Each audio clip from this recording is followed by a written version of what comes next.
నమస్కారం. కోమలమైన శరీరాన్ని దృఢమైన మనసుని అందించే యోగామృతం కార్యక్రమానికి స్వాగతం. సకులు ఈరోజు మన యోగామృతం కార్యక్రమం మోతీనగర్లో ఉన్న యోగా ఎక్స్పర్ట్ కృష్ణశ్రీ గారి దగ్గరికి వచ్చేసామండి. మరి కృష్ణశ్రీ గారు యోగాకు సంబంధించి ఈరోజు మనకి ఏం తెలియచేయబోతున్నారో అడిగి తెలుసుకుందాం. నమస్కారం కృష్ణశ్రీ గారు. నమస్తే అపర్ణ. కృష్ణశ్రీ గారు, మరి ఈ రోజు మన సకులకి యోగాకు సంబంధించి ఏం తెలియచేయబోతున్నారు? ఆరోగ్యం ప్రకారం యోగా సిరీస్లో అధిక బరువును తగ్గించే ఆసనాలను గత ఎపిసోడ్లో 4 ఆసనాలు వ్యాయామాల గురించి మనం తెలుసుకున్నాము. ఈ ఎపిసోడ్లో కూడా ఇంకో 2 ఆసనాలు వ్యాయామాల గురించి తెలుసుకుందాము. ఈ ఆసనాలు వ్యాయామాలు చేయటం వలన మన శరీరానికి ఎటువంటి హాని కలగకుండా మన వెయిట్ తగ్గిపోతాము. అంతేకాకుండా మన శరీరం ఉల్లాసంగా, ఉత్సాహంగా, ఎనర్జెటిక్గా ఉంటుంది. కృష్ణశ్రీ గారు, మరి ఈ రోజు తెలియచేయబోయే ఆ 2 ఆసనాల పేర్లు ఏంటో చెప్తారా? మొదటిది చెక్కి గుమాన, రెండవది కూర్చుని చేసే త్రికోణాసనము. మరి చెక్కి గుమాన ఆసనం వల్ల ఏ లాభాలు ఉంటాయి? అంటే ఏ శరీర భాగంలో కొవ్వు తగ్గుతుంది, అలాగే ఇతర లాభాలు ఏమన్నా ఉంటాయో తెలియచేయండి. ఈ చెక్కి గుమాన ఆసనం చేయటం వలన పొట్టకు సంబంధించిన అన్ని సమస్యలు తగ్గుతాయండి. అలాగే పొట్ట దగ్గర కండరాలు కూడా బలపడతాయి, పొట్ట కూడా చక్కగా తగ్గిపోతుంది. అంతేకాకుండా ఆడవారికి సంబంధించిన ప్రాబ్లమ్స్ అన్ని తగ్గుతాయండి. అలానే యూట్రస్లో సిస్టులు, ఓవరీస్లో ఘాట్లు అవి కూడా తగ్గిపోతాయి. మరి ఈ ఆసనాలు చేయకూడని వారు ఎవరండి? యాజ్ యూజువల్ నడువు నొప్పి ఉన్నవారు ముందరికి వంగకూడదు. ఇది మనం ముందరికి వంగి చేస్తాం కదా, చెక్కి గుమ్మన ముందరికి వంగకూడదు. వెనక్కి కూడా స్ట్రెచ్ చేస్తాం, దానివల్ల హర్నియా వాళ్ళు వెనక్కి వంగకూడదు. అందుకని నడువు నొప్పి ఉన్నవారు, హర్నియా ఉన్నవారు అవాయిడ్ చేసి ఆల్మోస్ట్ అందరూ చేయొచ్చండి. కృష్ణశ్రీ గారు, మరి ఈ ఆసనాన్ని ఎన్ని రిపిటేషన్స్లో చేసుకోవాలి? ఇది కూడా బిగినర్స్ అయితే స్టార్టింగ్లో 10 వరకు చేయొచ్చు. ఎక్కువ సార్లు చేస్తే కాళ్ళు నొప్పులు పడతాయి స్టార్టింగ్లో. ఇది ఇంకా బాగా ప్రాక్టీస్ అయిన తర్వాత మనం 20, 30 మనం వెయిట్ తగ్గాలి అనుకుంటే మనం 50 వరకు పెంచుకుంటూ వెళ్ళాలి. మరి చెక్కి గుమాన ఎలా చేయాలో తెలియజేస్తారా? అలాగే అప్పన్న. ఇప్పుడు మనం చేయబోయే ఆసనము చెక్కి గుమాన ఆసనము. ఈ ఆసనం ఎలా చేయాలో తెలుసుకుందామా? ఇప్పుడు మనం దండాసనంలో కూర్చుందాము. 2 కాళ్ళు ఇలా లాక్ చేసి దీర్ఘ శ్వాసలు తీసుకుంటూ చెయ్యాలి. శ్వాస సౌండ్ రావాలి, అంత దీర్ఘంగా తీసుకోవాలి. శ్వాస బాగా దీర్ఘంగా తీసుకుంటున్నప్పుడు మన బాడీలో ఎనర్జీ కూడా జనరేట్ అవుతుంది. దానివల్ల మనకి అలుపు కూడా రాదు.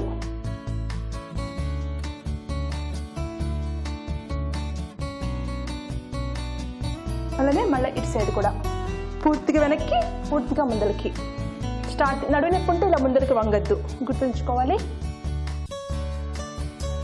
చూడండి, మనకి ఎలాంటి ఇన్స్ట్రుమెంట్స్తో పని లేకుండా మన శరీరంతో మనం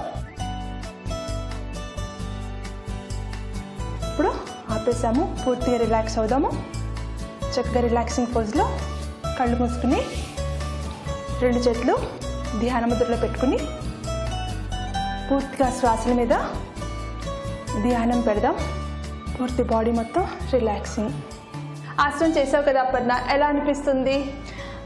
ఫ్రాంక్లీ చెప్పాలంటే కృష్ణశ్రీ గారు, కొంచెం కష్టంగా ఉంది. అంటే మనం ముందుకి వంగి రౌండ్గా సర్కిల్ చేసుకుంటూ మళ్ళీ మనం వెనక్కి కూడా బెండ్ అయ్యాం కదా, సో కొంచెం అలవాటు అవ్వాలి ఎవరికైనా సరే. బిగినర్స్ ఎవరైనా ఉంటే అయ్యో రావట్లేదే అని బాధపడాల్సిన పని లేదు. ఒక 2-3 సార్లు చేస్తే అప్పుడు మనకు అలవాటు అయ్యి వచ్చేస్తుంది. అండ్ అలాగే దీనివల్ల నిజంగానే మీరు చెప్పినట్టుగా ప్రెషర్ ఎక్కువ బాడీలో పొట్ట మీదే పడుతుంది, ముందుకు వంగినప్పుడు కానివ్వండి, స్ట్రెచ్ అయినప్పుడు కానివ్వండి. సో మాక్సిమం పొట్టలో ఉన్న కొవ్వంతా కరిగిపోవడం మీరు చెప్పినట్టు కరెక్టే. చాలా బాగుంది ఈ ఆసనం.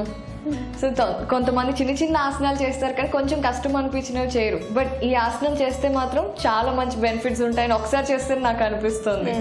సో మరి నెక్స్ట్ ఆసనం గురించి తెలియజేస్తారా? ఇప్పుడు కూర్చుని చేసే త్రికోణాసనం గురించి తెలుసుకుందాము. ఓకే, మనం ఆల్రెడీ ఒకసారి నుంచుని చేసి త్రికోణాసనం చేసాం. ఇప్పుడు కూర్చుని చేసి త్రికోణాసనము. మరి దీనివల్ల ఏమేమి బెనిఫిట్స్ ఉంటాయి? దీనివల్ల మన పొట్ట దగ్గర, మన నడు దగ్గర, మన థైస్ దగ్గర కండరాలని బలపడటమే కాకుండా అక్కడున్న అనవసర కొవ్వు కూడా కరిగిపోతుంది. సో ఎక్కువగా మనం పొట్ట మీద, అలాగే థైస్ అండ్ హిప్స్ మీద కాన్సన్ట్రేట్ చేస్తున్నాం. అక్కడున్న ఫ్యాట్ కరెక్ట్ అని కాన్సన్ట్రేట్ అక్కడే ఎక్కువ జమ అయి ఉంటుంది ఫ్యాట్ కదా. అవును, కరెక్టే. సో ఎలాగో స్ట్రెచింగ్ ఎక్సర్సైజెస్ కూడా చేస్తున్నాం కాబట్టి ఆటోమేటిక్గా కాళ్ళు చేతులనే ఫిట్ అయిపోతాయి. సో మరి ఈ ఆసనం ఎవరైనా చేయకూడదా అండి? నడువు నొప్పి ఉన్న వాళ్ళు ముందరకు వంగకుండా చేయండి, అందరూ చేయొచ్చు. ఓకే, సో మరి ఈ ఆసనం ఏ సమయంలో చేయటం వల్ల ఎక్కువ బెనిఫిట్స్ ఉంటాయి? ఎప్పుడైనా కూడా ఆసనాలు ఖాళీ పట్టుతోటి పొద్దున్న టైంలో చేస్తే మంచి లాభప్రదంగా ఉంటాయి. కృష్ణశ్రీ గారు, మరి త్రికోణాసనం కూర్చొని ఎలా చేయాలో చూపిస్తారా అండి? తప్పకుండా అపర్ణ. ఇప్పుడు మనం చేయబోయే ఆసనము త్రికోణాసనము. సిద్ధాసనంలోంచి దండాసనంలోకి వెళ్దాం. ఇప్పుడు రెండు కాళ్ళ మధ్య అంతర్ దూరం చక్కగా స్ట్రైట్ కూర్చోవాలి. రెండు చేతులు పూర్తిగా వైట్ చేయాలి. దీర్ఘ శ్వాసలు తీసుకుంటూ ఇలా చేయాలి.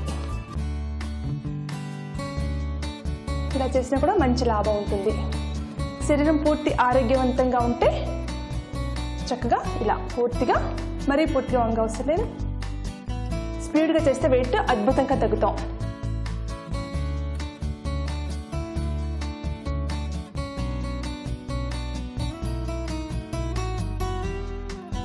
శ్వాస నార్మల్ బ్రీతింగ్.